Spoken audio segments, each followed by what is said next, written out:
Hello guys, j'espère que vous allez bien. Bienvenue sur la Dwight. It's about everything. Je scroll rapidement. Je sais pas à quel point que c'est véridique ou que c'est réel, mais j'espère que c'est le cas parce que ça va faire presque 2 ans que ça dure. Yes, oh my god, on veut libérer notre sœur Cardi B. Ok? Et à ce qui paraît, dans les faits, ils sont à 95% de finaliser leur divorce. Et vous savez pourquoi le divorce a tant tardé? Parce que le vicieux de Offset, et oui, le vicieux, il voulait réclamer l'argent de Cardi B.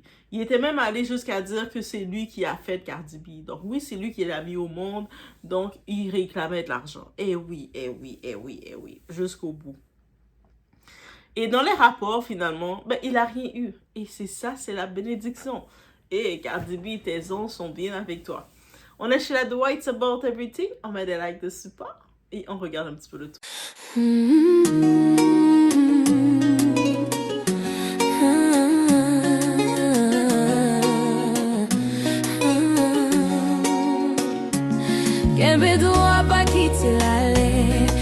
En effet, le divorce entre Cardi B et Offset est officiellement terminé. Fin d'une relation chaotique, tromperie, réconciliation et finalement rupture définitive. Mais ce qui choque vraiment, ce n'est pas le divorce, c'est comment elle s'en sort. En effet, sur plusieurs récits, Cardi B aurait protégé sa fortune intelligemment. Résultat, Offset ne toucherait pas une part significative. Et là, Internet s'enflamme. Pour être honnête, faut être honnête pendant 2 secondes. Les chiffres exacts ne sont pas toujours publics, les détails financiers restent souvent privés, mais ce qu'on comprend, elle repart avec le contrôle. Lui, il n'a pas gagné cette bataille, ok? Voilà, Offset. Même s'il a voulu prolonger le tout, faire son intrusif, essayer de faire du chantage, ça n'a pas fonctionné. Ce divorce n'est pas juste une histoire d'amour, c'est une leçon. Construis ton propre empire, protège ce que tu construis, ne compte jamais sur quelqu'un pour te sécuriser. Internet crie. Elle a fait comme Hakimi. Non, pas du tout. Mais la vraie question est ailleurs. Qui a construit quoi? Qui a contribué à quoi? C'est là qu'on y va. Parce que si vous construisez ensemble, partager est logique. Si tu construis seul, pourquoi tout perdre? Ok? On va dans cette logique. Par exemple, je vais prendre une parenthèse, l'exemple de Dr. Dre avec sa femme, elle s'appelait comment, Nathalie? Mais ils ont fait presque 20 ans ensemble et quand il s'était remis avec elle, il avait déjà, on se rappelle quand il était avec pas Ruthless, il était avec le groupe Death Row de Suge Knight, et puis pour pouvoir se libérer de Suge Knight, il était parti de zéro. Donc quand il s'est mis avec sa femme qui est restée avec lui près de 20 ans, il repartait de zéro.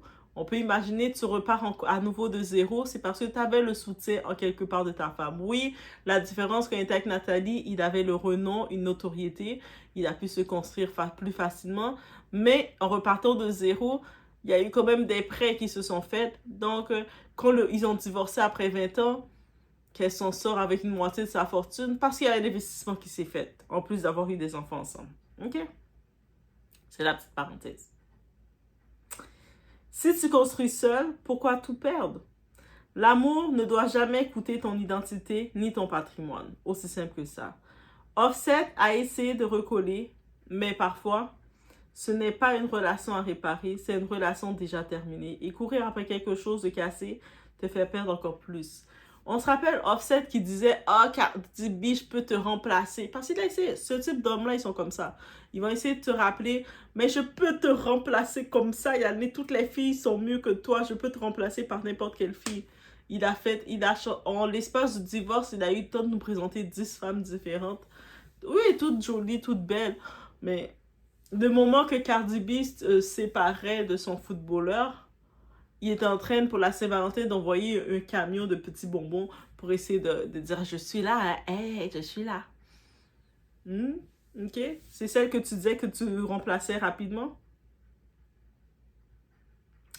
Cardi B n'a pas juste quitté un mariage, elle a repris le contrôle. Dans la vie, ce n'est pas celui qui aime le plus qui gagne, c'est celui qui se respecte assez pour partir. Aussi simple que ça. Donc, il n'y a aucune relation qui t'a dit que c'est un combat, malgré ce qu'on vous a fait croire. Non, l'amour, c'est un combat. Tu dois te battre tout seul pour ton âme, pour ta relation. Même à te rendre malade, même à te mettre affaibli, même à te mettre en situation de précarité, ou mettre tes enfants en situation de précarité. Non, ça ne vaut pas tout ça. L'amour, c'est quelque chose, quand tu es avec le bon partenaire, c'est supposé être quelque chose de beau, sans mal de tête, sans sentiment de « Ah ». Tu n'es pas supposé avoir des sentiments que tu te dis « Dans quoi que je suis ?» Et beaucoup de personnes confondent ça. On sait que Cardi B a pris du temps pour le comprendre, mais elle a fini par le comprendre. Et on a eu Offset qui a essayé de la faire du chantage. Quand elle a compris, le partenaire, il a compris qu'elle la perdait. Il a essayé de lui faire du chantage, lui dire, mais si tu me quittes, je vais faire en sorte de tout te prendre financièrement. Et ça n'a pas fonctionné. Elle avait les preuves de dire, mais quand j'ai été avec toi, j'étais déjà qui j'étais. C'est pas toi qui m'as fait être qui je suis. Parce que l'arrogance d'un homme qui t'a rien fait dans ta vie, il va toujours avoir la prétention de t'avoir fait être qui tu étais. Offset, tu n'as jamais été Jay-Z dans la vie de Cardi B et c'est ça que tu t'es rendu compte. Bref, voici. On attend vraiment les confirmations. Je vous mets la nouvelle comme ça. J'ai vu dans un article People américain, les blogs américains, mais j'attends les confirmations, comment c'est TMZ, tout ça. Même si TMZ, des fois, j'attends plus de confirmations. Mais ils sont à 95% du divorce. Et dans ce divorce-là, ça va être fait, Offset va rien recevoir. Et c'est ça que je veux. Donc, laissez-moi savoir, vous en pensez quoi. Et protégez vos patrimoines. Peu importe l'amour. Sur le coup, ça peut être doux, l'amour. Je vous dis, homme ou femme, protège ton patrimoine. Protège ce que tu as. OK? Pour éviter demain, tu sois mal pris. Et même si tu te protèges, la personne te dit, non, t'as pas besoin de te protéger. Entre toi et moi, c'est pour la vie. Quitte cette personne-là. Elle avait des mauvaises intentions pour toi déjà.